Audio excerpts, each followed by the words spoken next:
sabay-sabay po natin panoorin itong isang video na isang babae, dalawang lalaki, which is mag-ama pa. Panoorin natin sabay-sabay.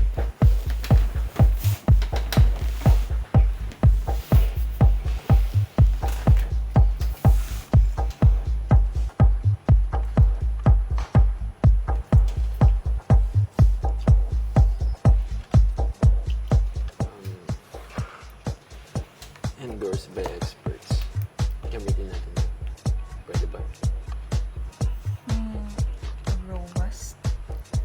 Okay lang naman sa akin. FDA approved pa. Tara.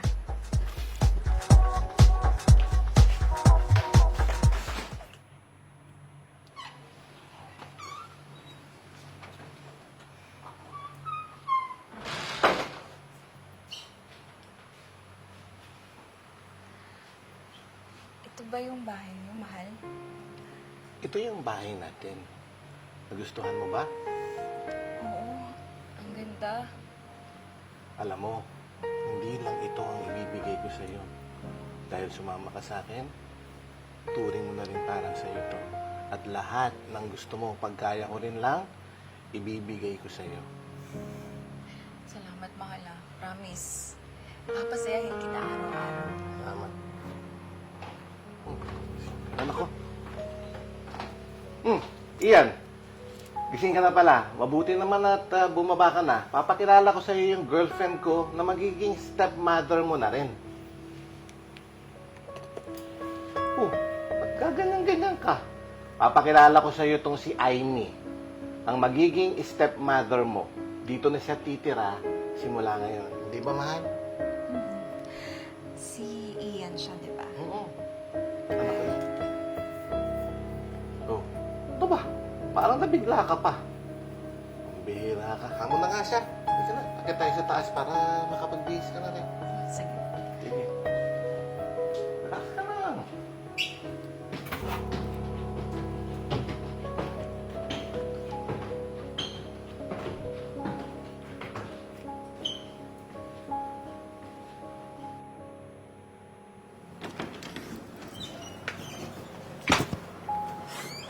Patakip tayo pa. Nakita ko na din naman yan.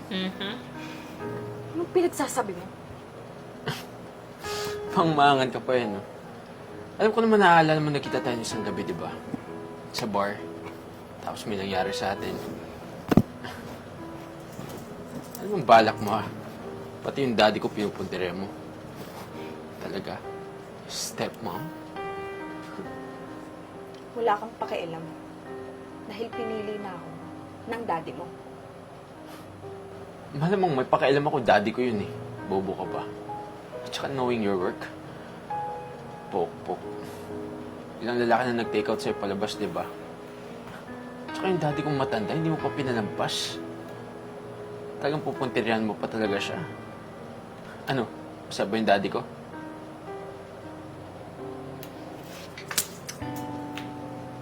Wala kang alam sa buhay ko.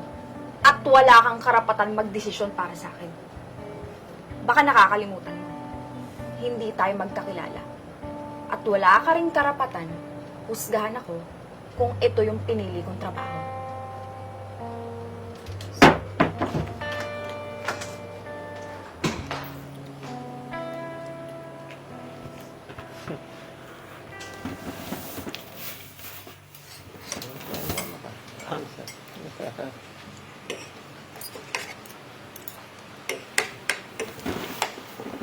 Mahal, ayan na yung kape mo. Thank you, mahal. Sip-sip talaga ng asawa ko. Siyempre naman, alam mo naman, yan ang trabaho ko eh, alagaan ka. Thank you. Salamat sa'yo. Hindi na ito ako nagkamali sa'yo.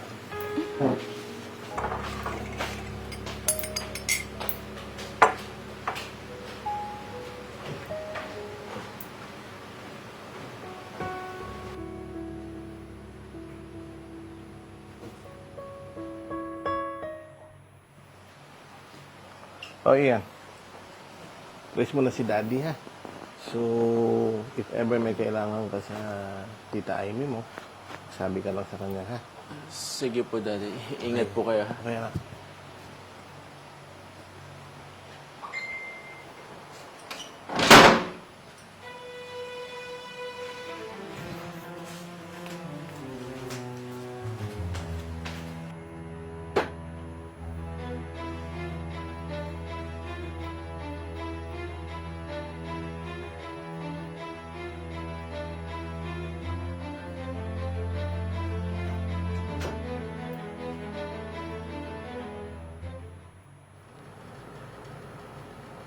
Pasensya ka na sa mga nasabi ko nung nakaraang araw, ah. Okay lang yun. Sanay naman akong hinuhusgahan. Masaya ka ba sa ginagawa mo? Wala naman akong choice. Ang dami kang choice kung gugustuhin mo. Sa mga kagaya naming mahirap, konti lang yung options namin. At ako, ito lang yung alam kong solusyon para mabuhay ako. Ano? Kung ibenta mo yung sarili mo kahit kaninong lalaki. O kumikita ka nga ng pera. Pero ang tanong,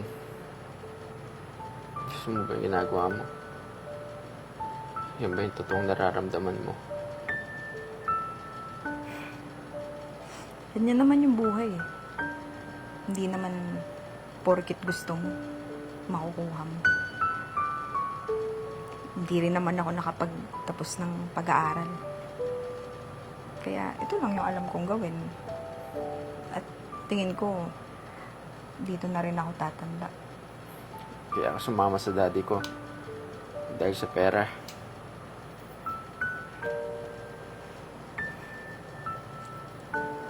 Magiging hipokrita ako kung sasabihin kong hindi.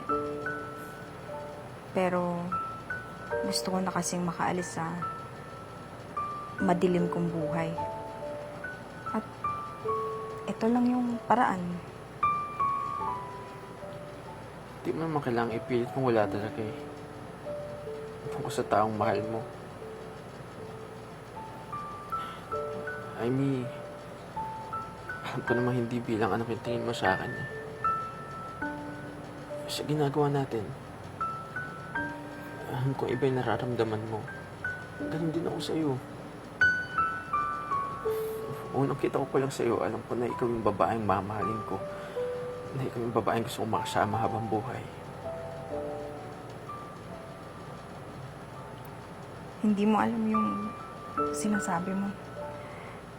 Marami ng lalaking nakagalaw sa akin. At wala namang matinong lalaki ang gugustuhin na magmahal ng babaeng bayaran. Ako, handa akong mahalin ka. Handa akong patunayan sa'yo na ikaw yung klase ng babaeng kamahal-mahal. I mean, kung tatanungin ka na hindi mahalaga sa'yo yung pera, susundin mo ba yung titibok ng puso mo? Naku, ang sakit. Pinakinggan pala ng ama.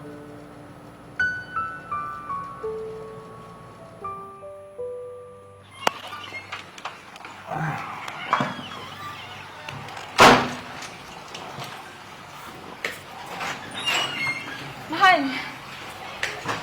Saan ka pupunta? Daddy, saan ka pupunta? Ba't may dala kang maleta? Aalis ako, anak. Nagpabook na ako sa Canada. At plano kong libutin ang buong mundo. At alam mo ba, Ian, kung bakit ko naisip yan? Kasi tapos na ako ng obligasyon ko sa'yo. Siguro, anak, panahon naman para maging masaya yung sarili ko. Hindi ko po kayo maintindihan, Daddy. Anak, may isa akong kahilingan sa sarili ko na matagal na. At yun gusto kong makita na may babae kang mamahalin. At meron ding babaeng magmamahal sa'yo ng lubos. At nakita ko, si Amy pa lang kasagutan sa kahilingan ko. Mahal, hindi ka namin maintindihan. Amy, narinig ko yung pag-uusap ninyong dalawa kagabi. Gusto kong samantalayin ang pagkakataon na to para magpasalamat ako sa iyo, Amy. Kasi sa maikling panahon na nagkasama tayo, naramdaman ko, marunong pa rin pala akong magmahal. Mahal, sorry. Daddy, Don't say sorry, anak. Okay lang si Daddy. Alam mo, anak, alam ko, tinamaan ka ng husto kay Amy. At hindi mo alam, anak, very, very proud ako sa'yo. Kasi ipinakita mo sa akin kung paano ka rumispeto ng babae at kung paano ka naging responsable. Alam ko, anak, magiging masaya kayong dalawa. Kaya, pinapaubaya ko na sa'yo si Ami.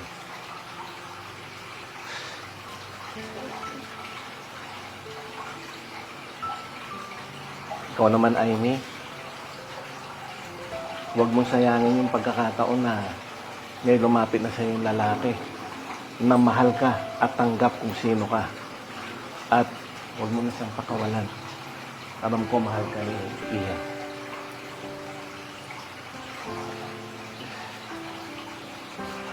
Salamat. Okay. Dad, Ang bait ng lalaki Tandaan ng niyo, ama, mahal ano? ko kayong dalawa, Sa iba ha? pa yun, ako. Huwag niyong hayaan na kontrolin kayo ng pera. At yung emosyon niyo sa isa't isa, huwag niyong pigilan. Bayaan niyo umusbong yung pagmamahalan niyo. At masaya na kayo.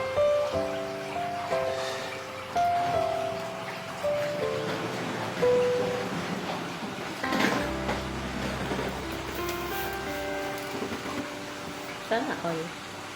Diba? Sana all. Ayan for today's video. Kung nagustuhan yung video na to, huwag niyong kalimutan i-share na follow na din ako.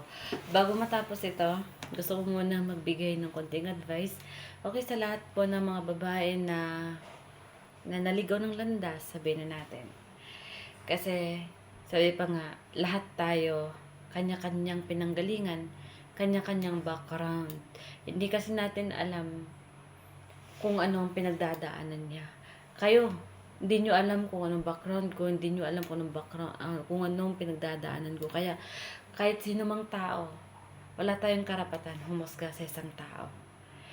Pero dahil reality, yan ng Pilipinas, yan ng ugali ng Pilipinas na mapanghusga, wala tayong magagawa doon. Pero, ang masasabi ko lang sa mga babae na yung bang naligaw ng landas, pagdasal mo lang yan, at hilingin mo lang yan, darating yung panahon, ibibigay sa'yo yung tamang landas. Diba? Kasi, tayong lahat dito sa mundo, ang tanging kakapitan lang natin, ang nasa taas. Siya lang, at ikaw, at ako, ang nakakaalam kung anong klaseng mayroong tayo. Tao kami, tao kayo. Kaya hindi mo alam, yan pala ay masakit magsalita. Pero sa banda nun, si God lang ang nakakalam kung anong klaseng kang tao. Kaya sana, dalangin ko sa mga tao na ibang na landas, kagaya ni ate, dahil meron siyang matinding pinagdadaanan.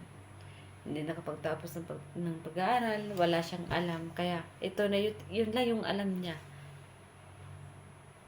Hindi pa huli ang panahon. At kung magmahal man kayo, sabihin nyo yung background nyo para maaga pa lang tanggap kayo. For today's video, kung gusto ng video na to, huwag mo kalimutan i-share, follow, and like. Have a good day.